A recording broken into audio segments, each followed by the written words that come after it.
Kwa sababu hatuwezi kuwa tunazungukana ati kuna mtu mmoja msikie hii Kenya hii iko na maajabu my friends.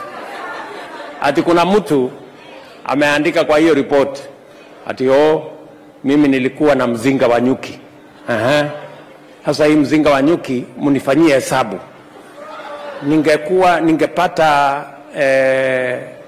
Ningepata asali kwa miaka 20. Sasa tupige hesabu, imepigwa hesabu ati hiyo mzinga ya nyuki imelipwa 1,100. Bwana. Sasa we ulijuaje kwanza kutakuwa na nyuki ndani ya hiyo mzinga? Hii ni upuzi. So, tafadhali tukubaliane. Tuko pamoja? So, we are going to make sure that we compensate only people who truly live in Dongo Kundu.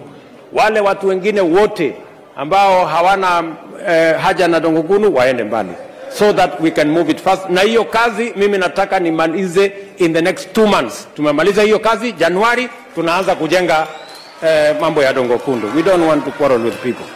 Sijui kama tumeelewana ndugu zangu.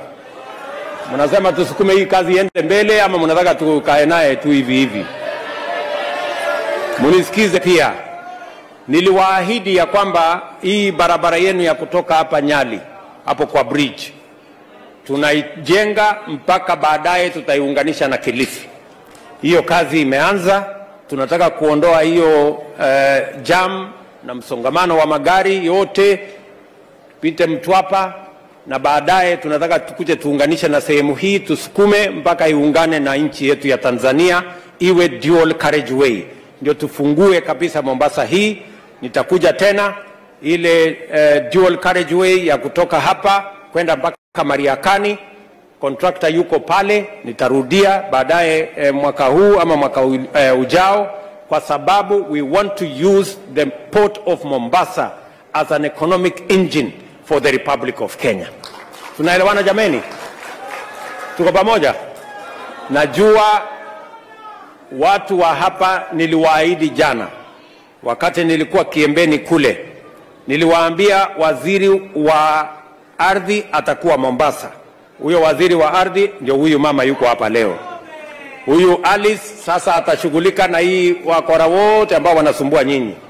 Na tuko na pesa kwa budget shilingi bilioni 1 ya kuanza kulipa wale mabwenyenye wa wanaitwa nini wale watu wa absentee landlords, wale watu ambao wako hapa na matitle lakini hawana shamba yao imekaliwa na wananchi.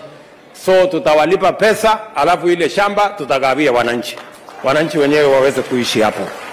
Nimekubaliana na huyu Mohamed Ali, huyu mbunge wetu wa Nyali, kwamba pale kwa Bulo tuko na ekari 1,000.